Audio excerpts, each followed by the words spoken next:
Welcome to the April 11th, 2022 episode of B&B Happy Hour. The DeFi market is down, but around here, when the DeFi market is down, the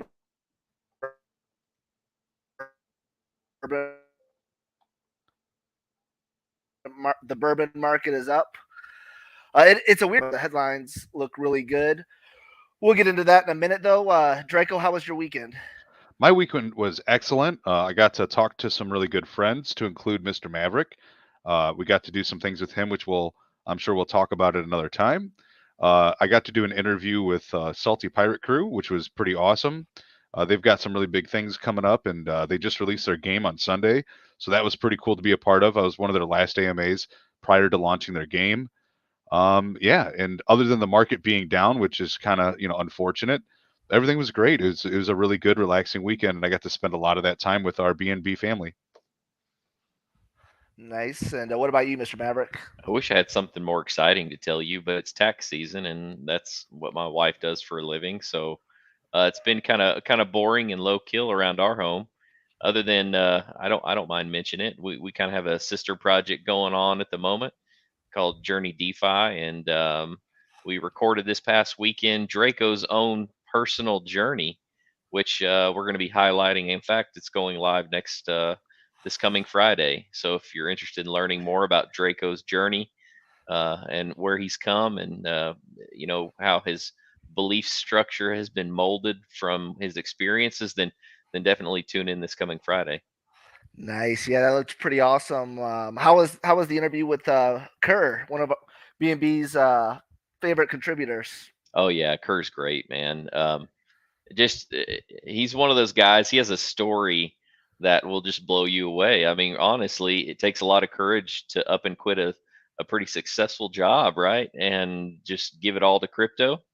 And he talked about his struggles a little bit, and his journey just in general. So if you're interested in listening to that, that's live right now as well. So it was a good first interview, man. It was really good. Super excited about some of the people we have coming up too, Nice. Yeah, it including sounds like a Draco. great pod to learn about some of our community members. So I Yeah, look forward to seeing more episodes. it's going to be great. So Draco, what are you seeing in the Bitcoin market right now? Blood, blood in the streets, blood on top of houses, blood everywhere. It's red. In all honesty, I mean, we knew that there was going to be a pullback. I just didn't know how big it was going to be. I did not expect it to be this dramatic. I expected it to like get down close to 41 or 42K. Once it blew past 42,500, I knew that it was going to keep going.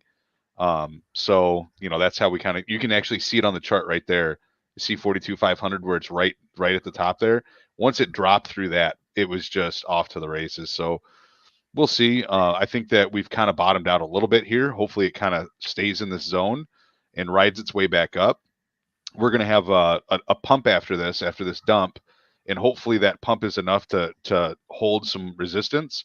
If not, then we're going to continue to see some downward pressure, and we could see low 30s, unfortunately. Why do you think the charts are so bad when a lot of the headlines are showing institutions are looking to get into Bitcoin? We're starting to get more and more clear regulation. We're not really there yet with regulation, but it looks like the governments are going to be at least somewhat, okay with Bitcoin. And as we'll get into in a second, guys like Mr. Wonderful, Kevin O'Leary are in. He's been in for a while. I mean, why do you think the charts are down, even though it looks like Bitcoin's on the verge of going mainstream?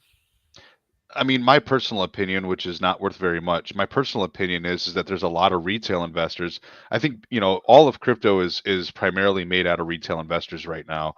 Institutional investors are still leery based on all of the regulation that's going to be coming. So they're really not in it as much as we think that they are. They're like on the fringe.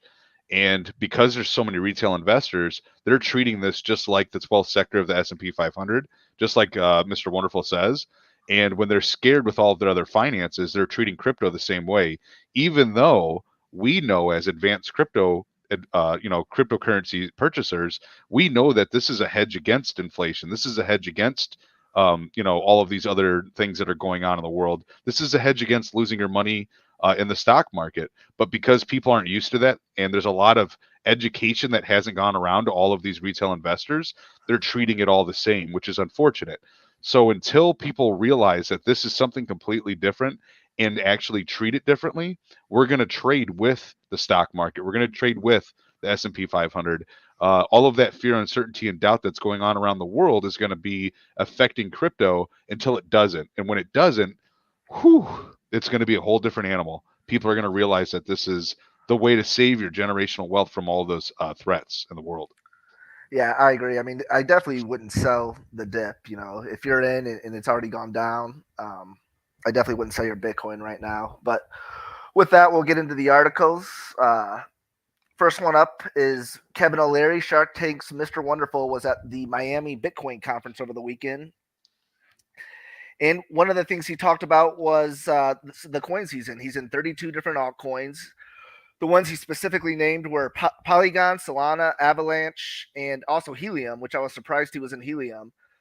So my first question, and we'll start with you, Mr. Maverick. What are your thoughts on Mr. Wonderful being in those altcoins that I just mentioned? And also, if you had to pitch one altcoin to Mr. Wonderful on Shark Tank, which altcoin would it be and why? That's one I don't know if I'm prepared to answer. That's a difficult one. I love Mr. Wonderful. Kevin O'Leary's a pretty prolific guy, right? And I just have to assume that Kevin O'Leary has knowledge available to him at a much more significant level than what I'm able to get, right? So he's kind of like one of those market movers, those shifters. People listen when he talks. So I really do believe that he probably is on to something. You know, I can speak for Avalanche. I agree with that call. Solana, I don't know. Some Polygon feels stagnant, but again, maybe he sees something that we just don't. Now, Helium, I just don't. I have no clue where he gets that from. But I think in his statement was essentially he's kind of hedging his bets by spreading his funds out amongst the protocols that he believes the most in, and so that's a pretty wise thing to do, I'd imagine.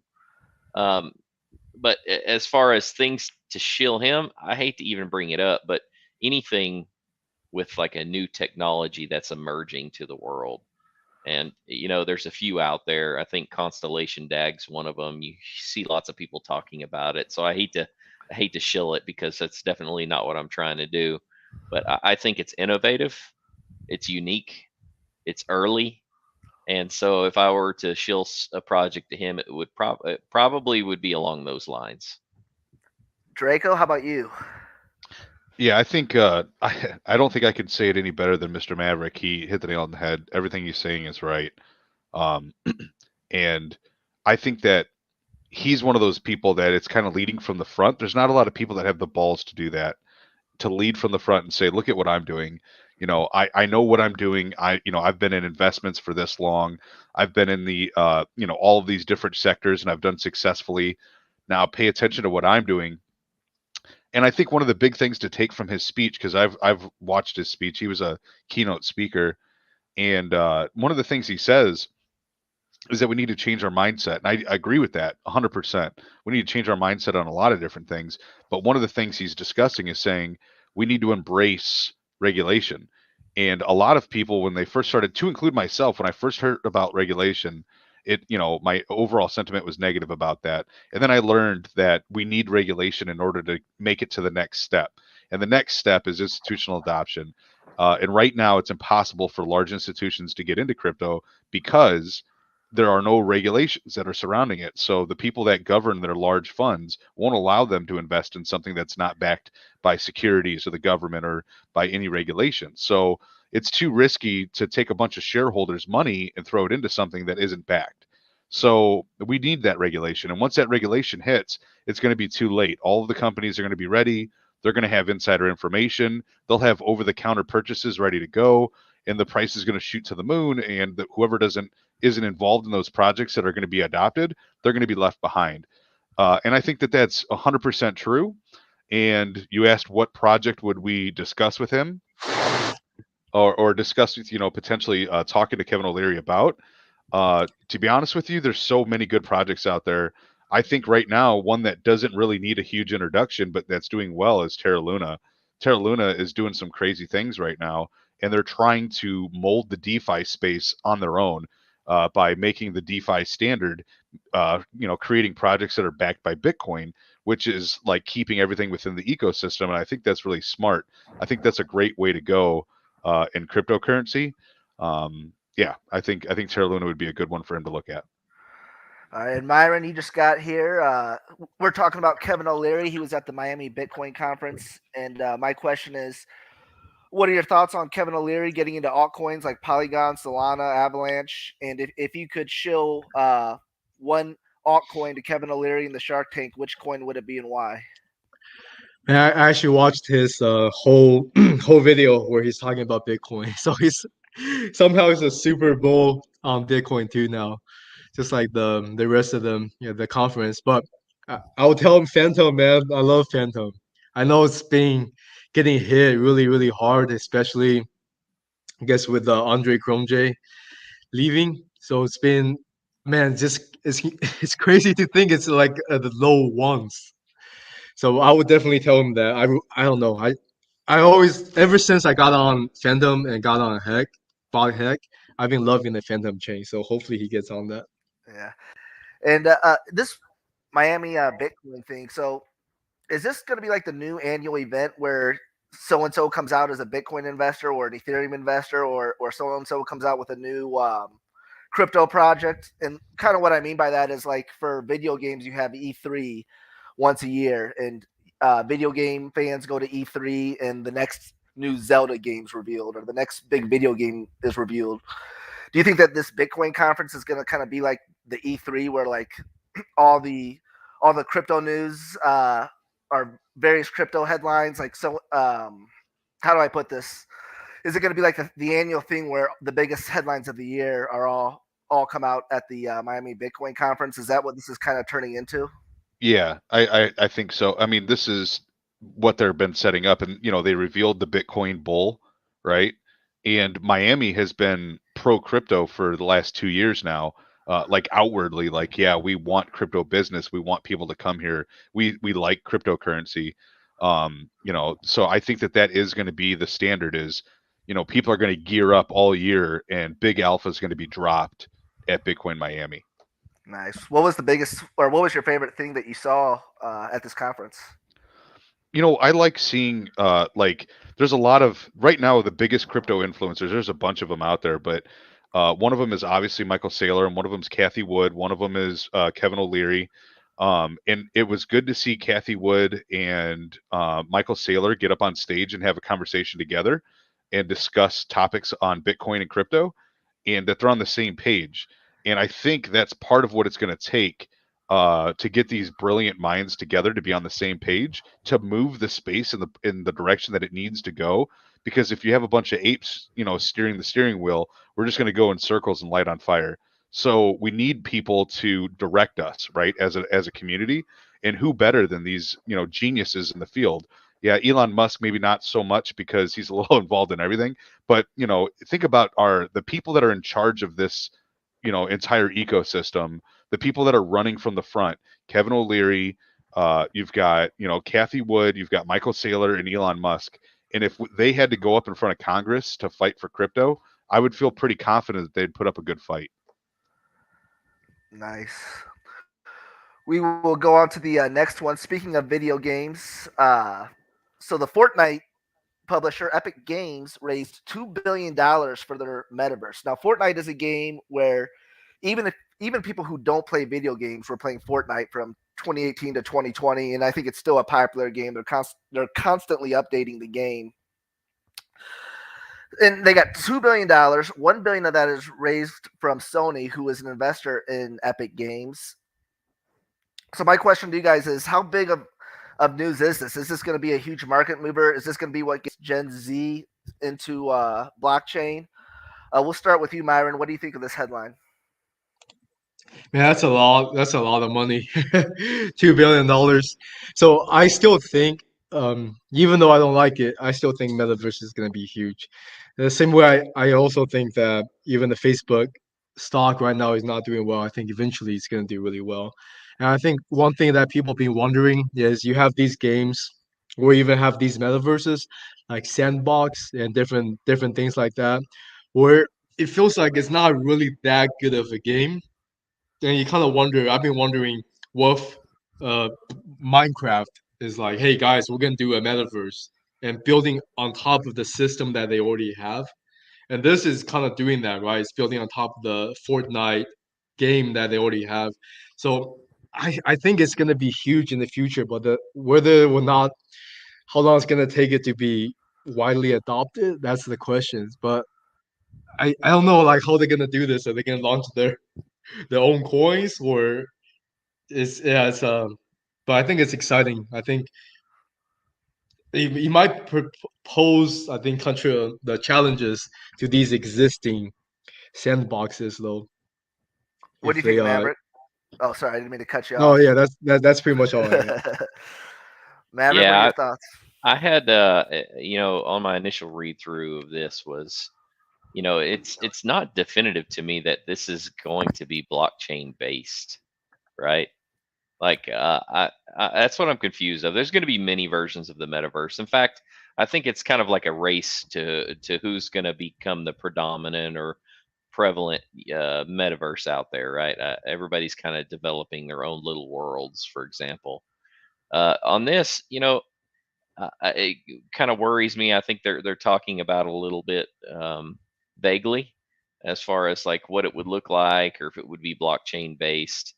So I'm not 100% sold that this would even necessarily be on the blockchain, because then these companies lose a little bit of ability, to control the atmosphere or the world that these people live in. And I think some of these big names like Epic Games, I think would be a little concerned from that perspective. Is it positive? I think so.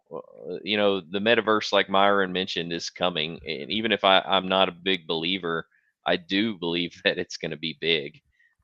In fact, I think coming into this year, everybody was saying like, "Hey, DeFi DeFi season, NFT season, and the next thing coming would be metaverse." Right? I still think we're a ways away from metaverse becoming like an actual large living breathing entity. So I'm interested to learn more about this, but kind of indifferent from a blockchain perspective at this point. Yeah, I think you bring up a good point. Like, is every video game that incorporates NFTs, is that really a metaverse? Like for Fortnite, if they have a gun that's an NFT, so people can buy and sell the gun, would you consider that entire game a metaverse or not? Yeah, that's hard to say because there's some really big RPG world based games out there. And I'm not that familiar with all the names of them, but I know like the Oblivion series, right? Like you get on there and you can walk around that world for days. So it's like in my mind that's actually kind of a metaverse in itself, but obviously it's highly restricted to their environment, right? So I don't know what to think yet, but I did like the fact that Sony and Lego kind of are investing in something to be more family oriented. They kind of highlighted that in this. And so, we need healthy, safe areas for people of all ages to enjoy these types of things. So, I did appreciate when I saw that. Nice. Draco, what are your thoughts? Well, first I'd like to say that I'm just like you guys. Like I'm just watching from the outside. I don't think any of us really know where this is going to go. Just like Myron and Maverick said, we really don't know. But what I'm observing from my point of view is what I'm kind of seeing is that there's a lot of mini metaverses that are being created. And I think that at first they try to become that metaverse, but they all realize fairly quickly that they're not going to be able to hit that mark because it's never been done before. And it's such a high level of attainment that they know that they're not going to make it. By the time they start creating their metaverse that they want to make, then they have to start to make it a little bit more specific because the goal is just too immense. And I'm sure you guys have all seen Wreck-It Ralph. And when Wreck-It Ralph, when they're in they're inside of their little area where they can all talk to each other inside of the surge protector. And then there's games that are plugged into that surge protector. I see that right now all of these other metaverses are kind of coming together in this little mini surge protector, and eventually all of those will connect to something big, like in Wreck-It Ralph 2, where he goes to the internet, and then it's all over the place, and you can see Twitter over there, and you can see YouTube over here, and then there's games that are like in their own ecosystem. You can actually see them from a distance and visit them if you want to. I think that's where we're going to eventually get, but it has not been created yet, and we'll know what it is. I assume it'll be by a company that has, hundreds of billions of dollars. Like if Microsoft goes all in and really wants to make the metaverse, they will. But it's going to take somebody like that to make the level or the caliber of metaverse that we're looking for. And once it's there, we'll know it. And right now, everybody looks at the metaverse that's out there and the products that have been provided, and it's not there yet. And we know that. We're just kind of going along with the flow. But one day, there will be a metaverse that's presented to everyone, and you'll have an aha moment, and everybody will realize that is the metaverse. Then it'll be like a Ready Player One moment. Is that what you're Yeah. saying? Exactly. And we're not there yet. It doesn't exist yet. And when it does, all of these other metaverses, just like this one, will connect to that main metaverse, but it won't be the metaverse. You know what I'm saying? Yeah, yeah. That makes sense. I do think a lot of these are going to have to merge together. If they really want to make the end all be all metaverse. So it'll be interesting to see. Definitely a brave new world out there. All right, the next story we have up is it's another metaverse story. So Mastercard filed for a bunch of various trademarks and patents. Most notably, they filed for a patent to process payment transactions in the metaverse. Whatever that metaverse looks like, we don't know what it's going to look like, but we do know that whenever it is built and whatever it ends up being, Mastercard wants to control payment transactions in that metaverse. So my question is, why do we need Mastercard to process payments? The point of blockchain is, I thought the point of blockchain was to not use these companies anymore. Is this good or bad for the market? Is it good because you got brand recognition, which will make it more trustworthy to people, or maybe bring new people in, or is it bad because, like I said, the point of all this was to get around these companies and do our own transactions? Draco, we'll start with you. Well, I think that MasterCard is doing this because they realize that if they don't stay ahead of the game, they're going to lose. They're already being obsolete. All it takes is a little bit of legislation and a little bit of making the playing field even, and Mastercard and Visa, they're obsolete. So this is a good proactive move for them.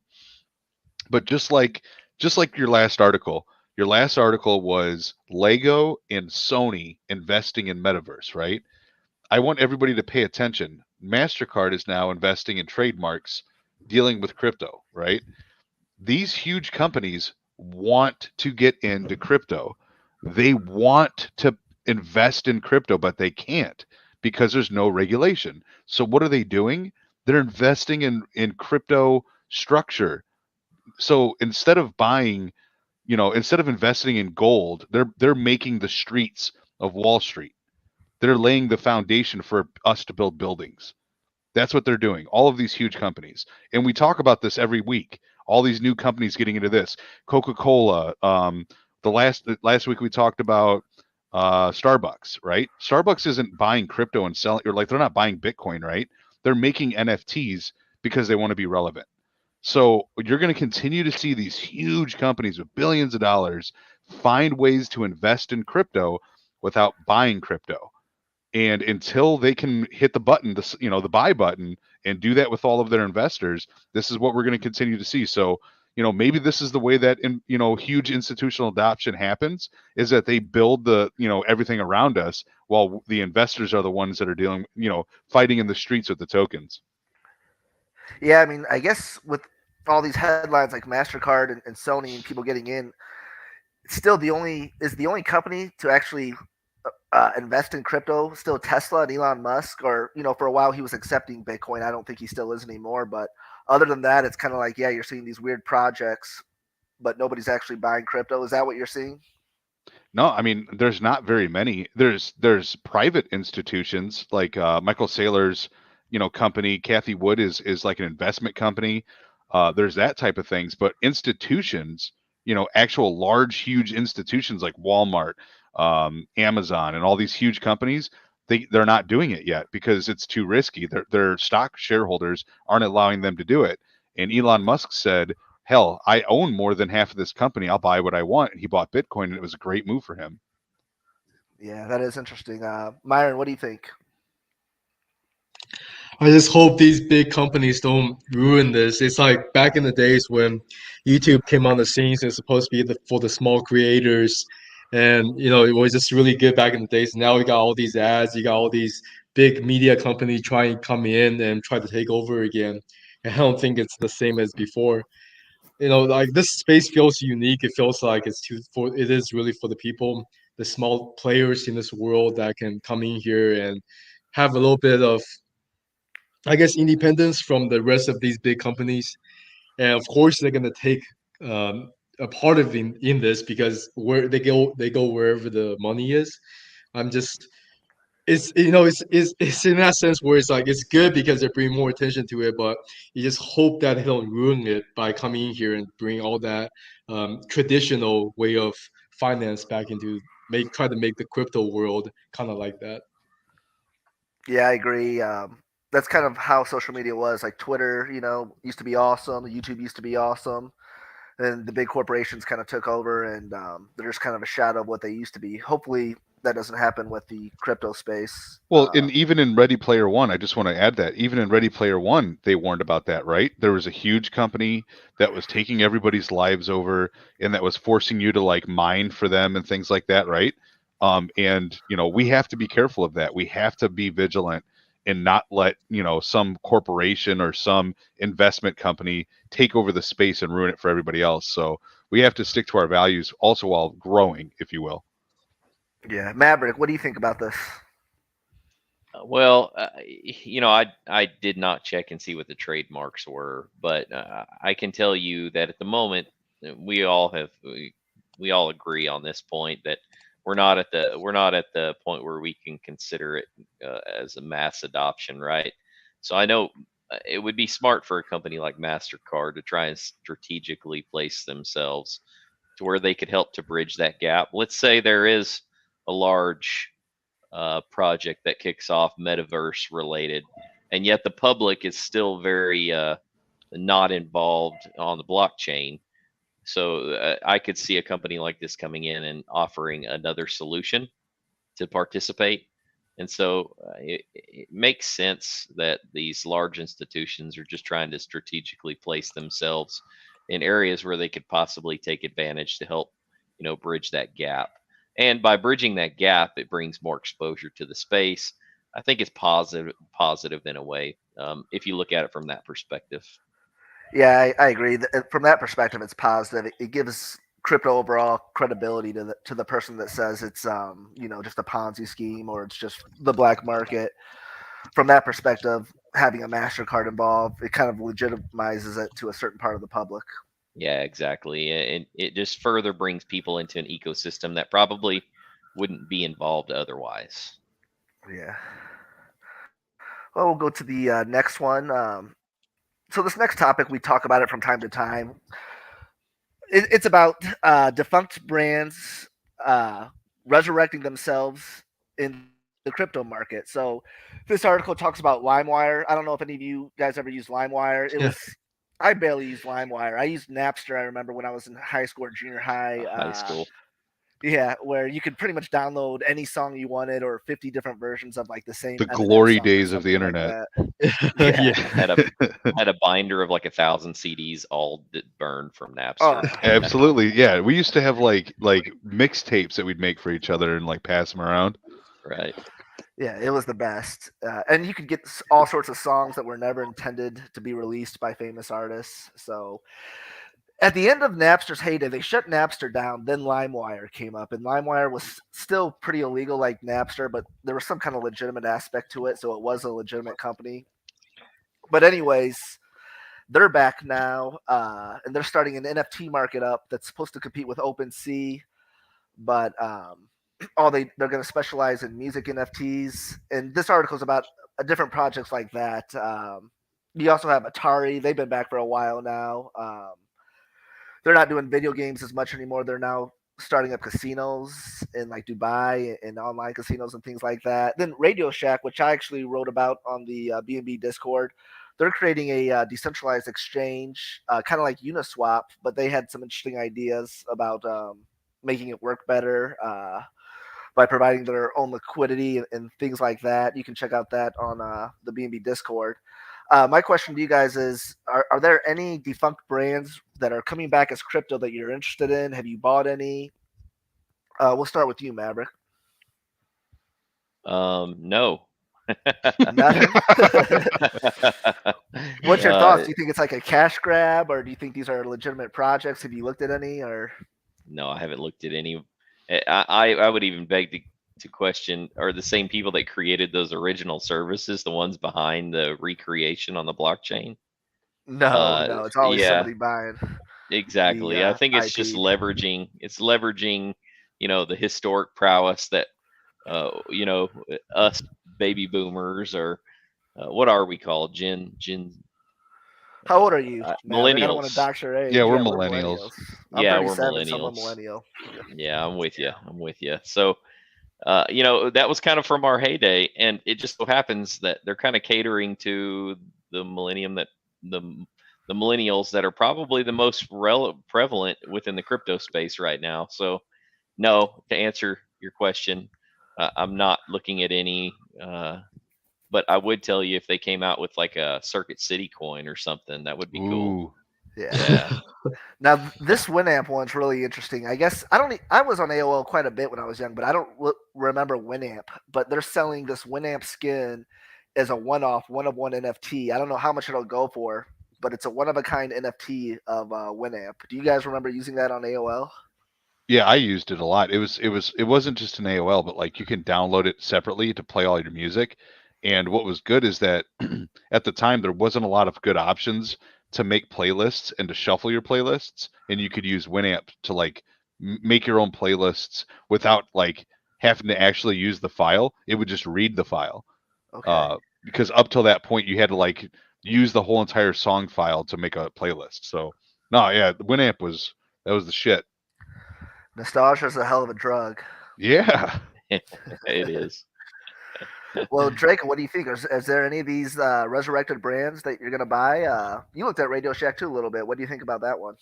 Like I think Radio Shack's trying to do a whole different thing. They're trying to, get into like having a potential, decks and they're, all types of stuff. So I feel like they're just trying to resurrect an entire brand for a whole different reason. I think if the Winamp thing like sticks to nostalgia and like they're not trying to like go crazy, I could get into that because it is nostalgic. Like I do remember that. That is part of, our era. Same thing with the first ones that we were talking about. Yeah, I think that those are pretty cool. But there's a lot of companies out there like maybe I don't want to remember. Um, but yeah, I think it's good. I think they're playing on, like I said, the nostalgic aspect of our youth. And one of the things that we talked about, Mr. Maverick, last week, we actually brought up some statistics. And overall, the vast majority of crypto traders are 38-year-old men. That right now is like the main market for crypto traders. So this And I is thought that was exactly down that aisle, right? that. Yeah, so these guys are spending a lot of money to market towards that market. You know what I mean? They know who their market is, and that is it. Obviously, there's a lot of other people involved, and we talked about that. But right now, the vast majority of investors are 38, in that range, 38-year-old men. Myron, Wow. what do you think? I know you gotta be into some of this 1990s maybe Yeah, back. man. This honestly, I feel like this is like a desperate attempt to resurrect the brand, just like the article says, just like Starbucks trying to get into NFTs and all this. I don't know if you remember. I think last year, probably around March or maybe February, when NFTs were getting hot. Like every single company is coming out and saying they're doing NFTs, and NFT companies like TCAT is one of them. There's a bunch of other ones for stocks. That's just pumping like 100%, 200%. And then after that started happening, you got just stocks, the companies that doesn't have anything to do with the crypto or even NFT field that's coming out and saying that they're doing crypto now. I know there's like a bunch of Chinese penny stock companies that's like, oh yeah, guys, we're doing NFT now. Oh, also we're doing blockchain. And you look at the company and they're in like education. And I feel like this is kind of like that, where you got all these companies just doing whatever. I think we saw a couple weeks ago when we had Keith on, and he was talking about how easy it is to make a coin. And I Yeah. really don't know how hard it is for these companies or how much effort they're actually putting into this. Maybe it's just some super low effort thing, try to get some money. And I know Atari launched their own NFT that you can buy for like an anniversary or something.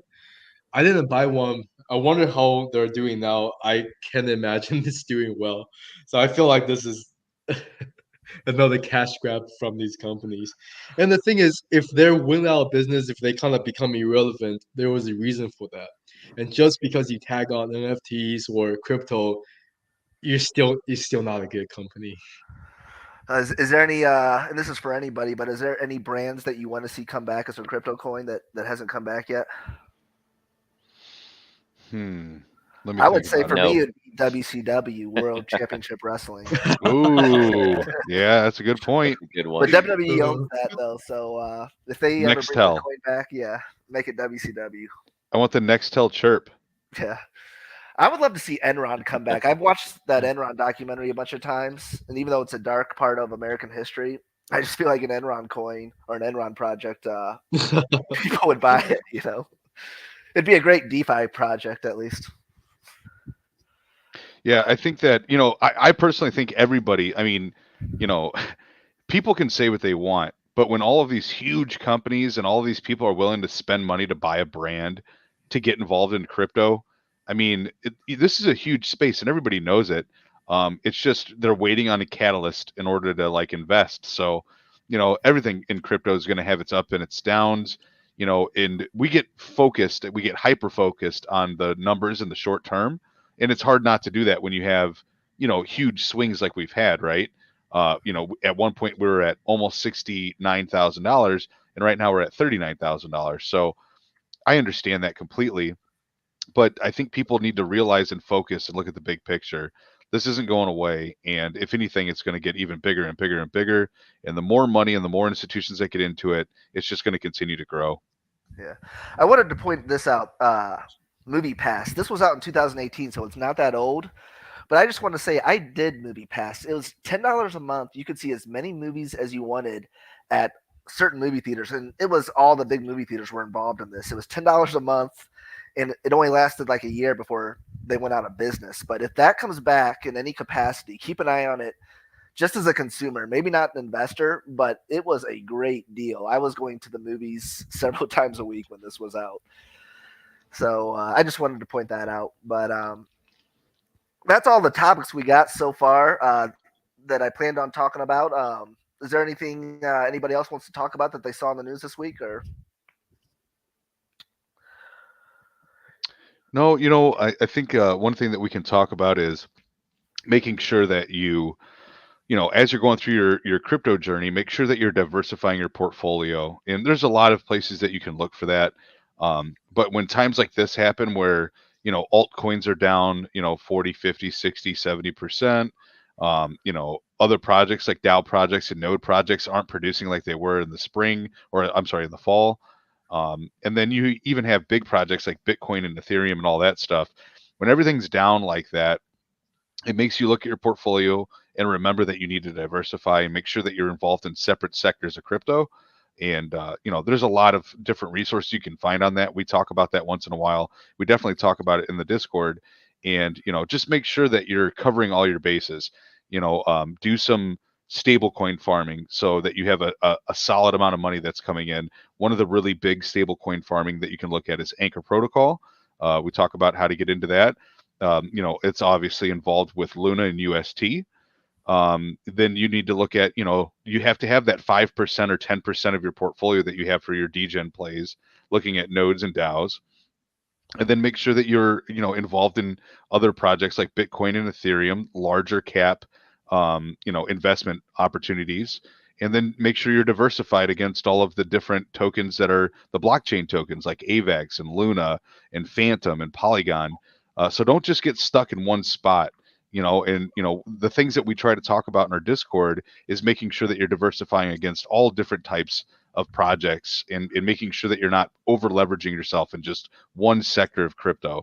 And this is the time that you have to look back and make sure that you're being very conscientious about what you're investing in, and that you're not over leveraging in one place or over another. So be careful.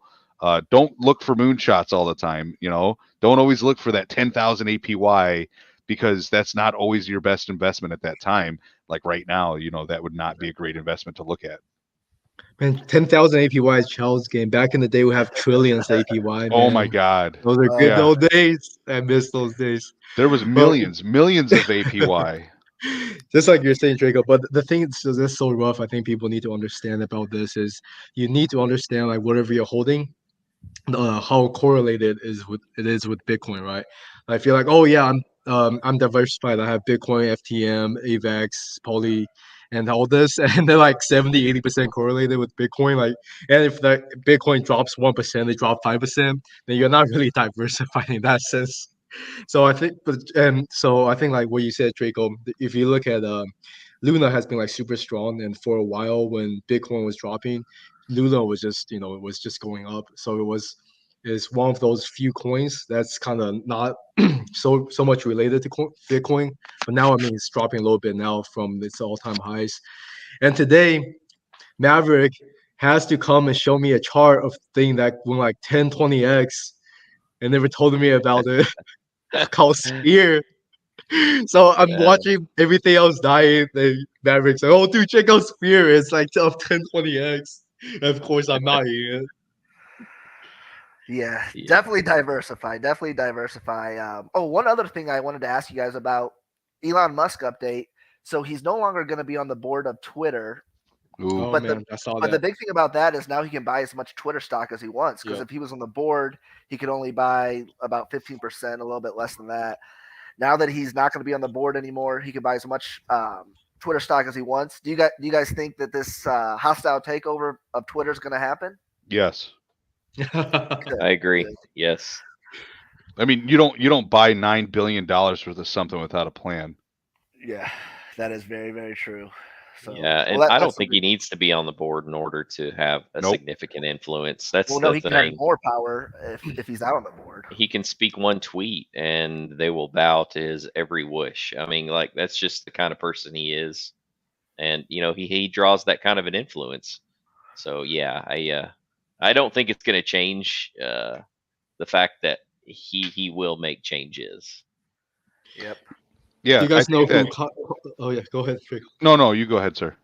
I was gonna say, do you guys know who Carl Icahn is?